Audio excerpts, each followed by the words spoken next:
Welcome, friends, to our podcast.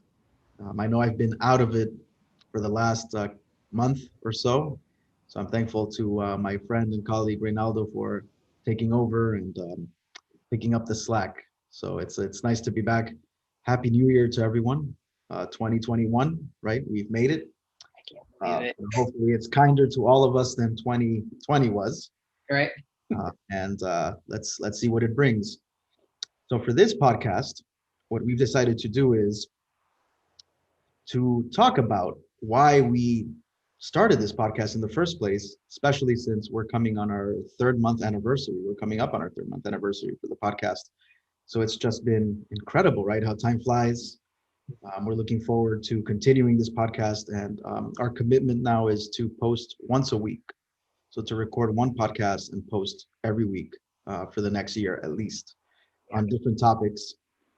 So for today, we're going to talk about why we decided to get into this podcast. And then we're also going to discuss what our predictions are for the year ahead in terms of major events, major news, things we're looking forward to as well. So with that, I will hand it over to my friend, Reinaldo, to lead us off with the first question, which is why we decided to do this podcast in the first place. Well, hey everybody, what's going on? I hope your Christmas, I hope your New Year's was great. Mine was awesome. Quiet, which was actually refreshing to just celebrate and just be in the moment, and not have to deal with all the hustle and bustle of visiting, going from house to house. In my household and in my family, I'm usually divided between my mom, my grandparents, and our extended family. So for once, we kind of just celebrated at home, and it was just nice just to be in the moment. But I'm grateful to be back. 2021, this year already feels different. Even though it's a couple days old, it just the energy feels different. So as to CJ's point, I hope that it's kinder to all of us as unlike 2020 was. So I hope that this year is kinder, and I just thank you all for sticking with us throughout this podcast, just being faithful subscribers, listeners, and we hope that the content from last year brought value to your lives, and we hope to continue that mission this year. So, first question, why did we decide to start this podcast? Really, CJ and I had connected. We kind of go way back in terms of friendship. I first met CJ, I was a sophomore, I believe, in high school at Archbishop Curley Notre Dame, and he was teaching theology and government. If I'm incorrect, you can correct me here, CJ. But Yeah, no, I was actually I started there as a substitute, and I was only 20 years old when I started teaching there. So that was quite an interesting experience to start my teaching career at 20. And I remember when I got there, the principal, Brother Moffat, um, he goes, "Here are the keys. Here's the book that we're using. Good luck." That's it. right, That was my baptism by fire. And also, wow, I started teaching. I don't know if you remember, second semester. So I started teaching in January, right? yeah. Because the teacher who was there before, apparently you guys scared him off or something. I don't know. I don't know He who the left. theology teacher was there. I mean, what I think when I met you, I was a sophomore. I don't know who the theology teacher was my sophomore year. I know that seemingly year after year, I had the same theology teacher. I think it was Dr. Goodall. But I think senior year I had another theology teacher. But anyway, that's neither here nor there. But that's kind of a little backstory about how I met CJ. And then after high school, we kind of lost touch there for a minute. And I started my bachelor's degree at St. Thomas University in 2009. Um, I did that bachelor's, that was a 4-year program. So 2013, I finished, and then took a year break in between there, and then went back to grad school at St. Thomas to get my master's. And one day I was grabbing coffee, and we literally bumped into each other again. And it was that moment of, hey, I know you from somewhere. And then boom, yeah, I know you from Curly. You were teaching theology, and I think at the time he was working on his law degree there. And it sort of became a thing where we were like, man, we should have coffee sometime just to catch up. But academic life just never produced time for it. And so again, we sort of just lost, you know, kind of just went back and forth with the idea of linking up and sitting down and having coffee. And again, lost touch for about a year or so. And then one day I just hit him up out of the blue and said, hey, just wanting to check in and see how you were doing. And then that started, phone conversations where we just started talking about a multitude of things. Um, our love for writing and some of the things that we wanted to do there. And then that moved into, hey, the election craziness and COVID. And suddenly one day, I think it was you, CJ, who said, man, we should do something with these conversations. And that's what gave birth to, well, why don't we start a podcast? I mean, we're kind of stuck at home. And really a trend that I started to see was a lot of people just during the start of the pandemic, people were home looking for, things to do, and YouTube seemed like the best option. So here we are. Yeah, it's incredible how COVID, right, has led to Yeah. so many different projects for both of us and also for many people. I know Yeah. it's COVID has been a time. Yes, it's been difficult, no doubt, and it's unfortunate and sad all the people who have passed away from COVID. At the same time, it has been an opportunity for a renaissance, so to speak, right? I've seen so many good projects come out, for people who are just finally had the time, right, to sequester themselves and put together their ideas in ways that they were not able to before COVID. So this is an outgrowth of the pandemic, right? I thought it was important just to put these conversations together, and put Yeah. them out there and see who would like to partner and join and have these conversations with us. But why not, right? Right. That's one of the reasons I wanted to start the podcast, was because I believe in the power of voice, and voices. And I think it's important to get thoughts out into the public sphere, especially in a time when the public sphere, as we know, is very toxic. I mean, as we're recording this, right, we're seeing the craziness going on with the certification of the election, the protesters in Capitol Hill. I mean, it's nuts, right? And we don't want to talk about that today. That's not the point of the podcast, but that is our context. Context. Yeah. And so I think it's time to elevate. That's the word here, right? Elevate the discourse in public. It's not catering to the least common denominator. That's not what we should be doing. Okay, people need to elevate. They need to raise themselves, and there should not be excuses. And I think it's time to move forward with that mentality of, let's elevate the public discourse. Let's also be kind to each other and compassionate. But that does not mean letting people get away with awful things and Mhm. and also just an anti-intellectualism that seems to be taking over our country at this point. I think we need to hold people accountable and elevate the conversation.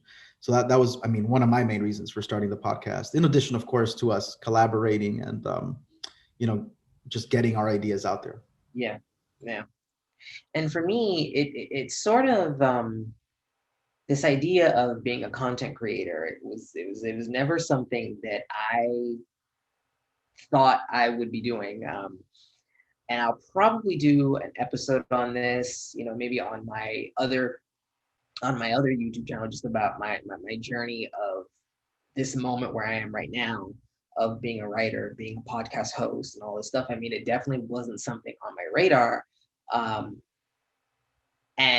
but funny, 3 months in, you start to see the power of it and how much you enjoy it, and it just how fun it is to collaborate and just have that partner, that accountability buddy, and that just to have these conversations with. It's sort of refreshing. I mean, one of the things that I think this podcast has done for me is it's forced me to take a look at certain issues and certain conversations that I never thought I would be having before. I mean, the first time that you said, hey, we should put these conversations together, and talk about what's, the current events in the political arena, I thought, you really want me to get on here and talk for 30 something minutes about politics? Oh my God, what has become of my life?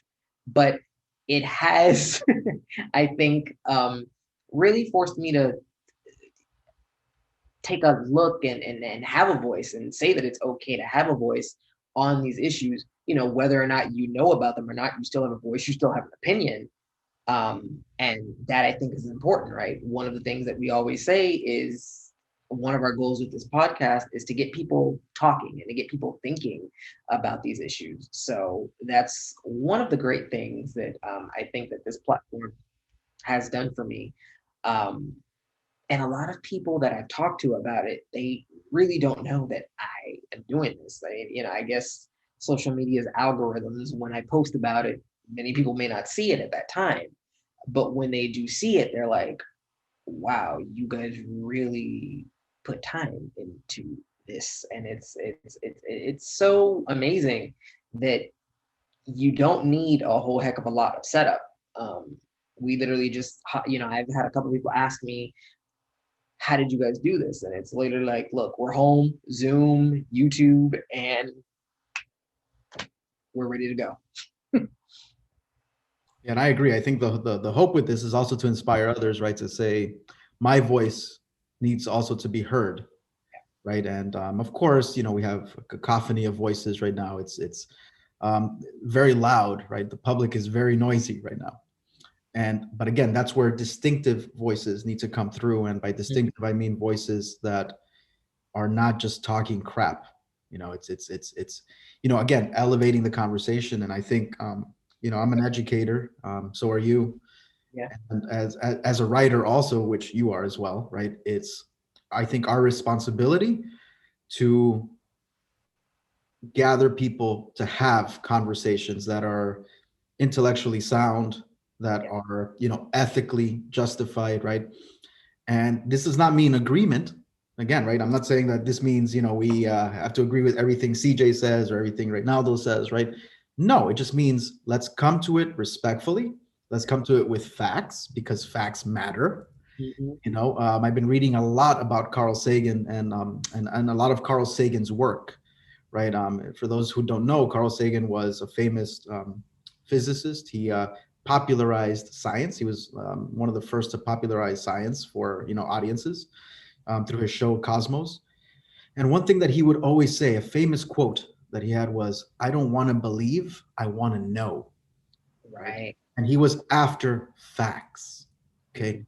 And I think we need to reclaim that. I think we need to reclaim the importance of facts, the importance of objectivity to some extent. Of Yeah. course, everything is going to be objective, and ultimately, all of us do process it through subjective means. But that's where we need to come together and say, all right, yes, the moon is there. The earth is round. you know, uh, there is a virus circulating, Yeah. and you can catch it if you don't wear a mask and take the precautions, right? Just basic facts, because I think otherwise our public conversation and our public sphere will just divulge into meaninglessness, Yeah. which, for some people that's fine, right? But the ones who suffer most from meaningless are already the ones who are suffering. So, we can't have that. We need again accountability, and we need our institutions, right, to be accountable, and we need to be accountable to institutions as well, because institutions are us. Yeah.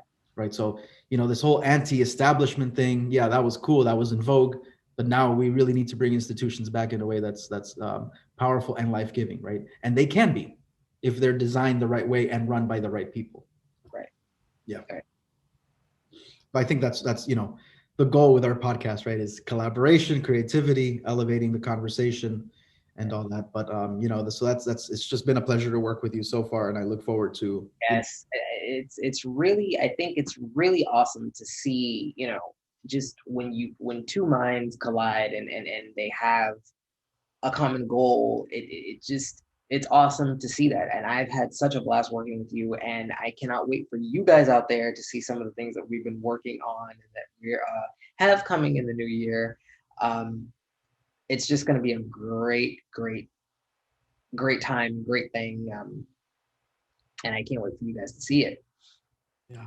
So on that note, let's shift to the second one, because another thing that we promise you is to keep these podcast recordings short, right, and brief. Our first ones were experimental, and we decided that 45 minutes is just too much. And Mhm. rather than posting them bi-weekly, what we want to do are 24-minute sessions weekly, right? I think that makes more sense. So we are running out of time. We only have 7 minutes, so that's the new format. But That's the downside of cutting down the time, but that's it's the upside. But hey, we'll be here once a week, right? So, and of course, conversations can carry over, and that's the beauty of unscripted, right. the unscripted nature of our podcast. So let's I want to ask you a question here, and then I'll jump Sure. in briefly at the end. But what are your predictions this year? What do you think are going to be the major news events, or if you don't feel comfortable answering that, what are you looking forward to this year? Well, kind of a two-part. That's kind of a two-part question. It kind of ties into both things. One of the things that I actually wrote down in the journal at the on New Year's is just looking forward to growth and more collaborations with like-minded people.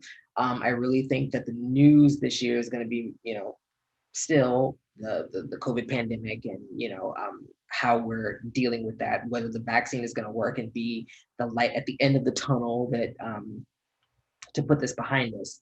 I also think that Biden's transition in his first 100 days is going to be a topic of much discussion, some good, some bad, some, on the fence about everything going on in the world. And just those are some of my predictions, is based on what I'm seeing, right now.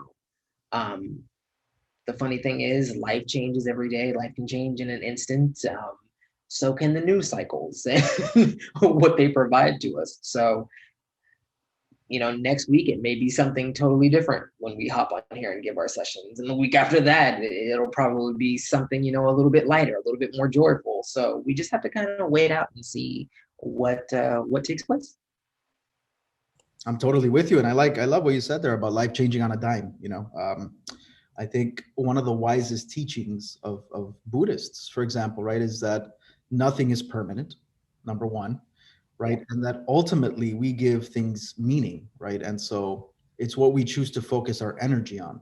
Mhm. And I think you're absolutely right. Right? Yes, I think this year, we're still going to hear about COVID, of course. Um, I don't think that's going to be resolved actually until 2022.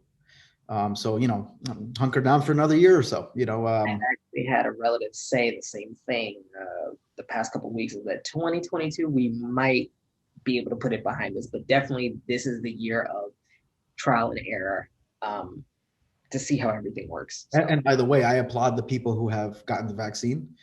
I think uh, they're brave to do so. And as soon as it becomes available to me, I will definitely take the vaccine. I am not one of these anti-vaccine people.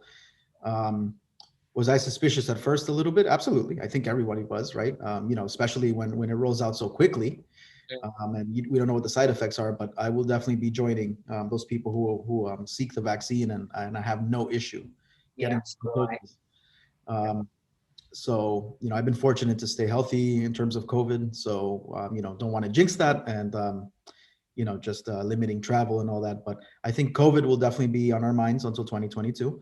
I think politics, will continue to dominate. I think it's time to hold this administration accountable while acknowledging that it is coming in at a time of deep division and just volatile politics, right? So it's not going to be easy for them. That doesn't mean they get a free pass, but I think right. there does have to be some understanding. Uh, Yeah, it's not a usual transition for them, right? Uh, so I think that'll continue to dominate, and I think in terms of predictions, who can say, right? right. I've never been much of a predictor besides the elections, but I think this year we can expect another political shocker. I just don't know what it's going to be, but it's going to be something that will rattle, I think, our democracy and rattle the institution of the presidency. And I'm talking about probably revelations coming out about Donald Trump eventually, that will just, shatter what people think of him even more, right? So I think corruption, I think other things that he's hiding will surface, right? And that's why I think he's so desperate to hold on to power. But those are my predictions, So I think COVID, politics, as that's what's going to dominate 2021, and I don't think it's until 2022 that we'll be able to see things differently. Mhm. Yeah. Yeah. So I don't know if you have any other thoughts on that. Actually, I do not. I think we summed up everything kind of perfectly there. Just again, thank you guys so much for tuning in. Wherever you find this, however you find this, we appreciate your feedback. Also, your comments, your questions. It definitely helps us stay engaged with this venture. And we just cannot wait to continue to provide you guys with new comment, new conversation, and just continue the conversation and the dialogue. And of course, feel free to contact us. Also, if you're new and you have not subscribed, to make sure to subscribe. Yes. Again, that gives us, it gives us motivation, right, to continue doing this. And for 3 months, I think we're doing pretty well. And Yeah, now we'll see more consistency. So I guess that's a prediction for the year ahead, is more consistency from us in terms of posting and just getting our thoughts out there, right, in a brief way, succinct way. And we welcome you to the conversation, and that's our timer. We welcome all of you to the conversation, and if you would like to even join us, right, for an episode, yes. that would be cool as well, as long as, of course, the topic coincides with your interests. Yes. So with that being said, also, if you have any other topics of interest, suggest them. We're open to everything. Everything. Yes. Yes. And because, again, we're trying to model, right, what a public conversation should be. Right. So there's definitely going to be more talk of topics on education, relationships, health and wellness, mental health, what we're reading, books. what, Yeah. what we're reading, and just lifestyle topics a little bit. Just things that come to mind that we want to talk about. So, like I said, I will link the podcast email in the description box below, and feel free to contact us. And if you guys have any suggestions for shows or topics, or you, as CJ said, you'd like to join the conversation, send us an email, and we will be happy to set something up. All right, awesome. So on that note, Happy New Year to everyone. Happy New Year. And thank you for listening. Thank you, for your attention. And again, let's have a conversation. Let's have a 2021 full of love, respect, light, Peace, dignity, peace, joy. Hope to a certain extent, of course. So let's welcome it in, right, in a good way. Yep. So thank you. Thank you.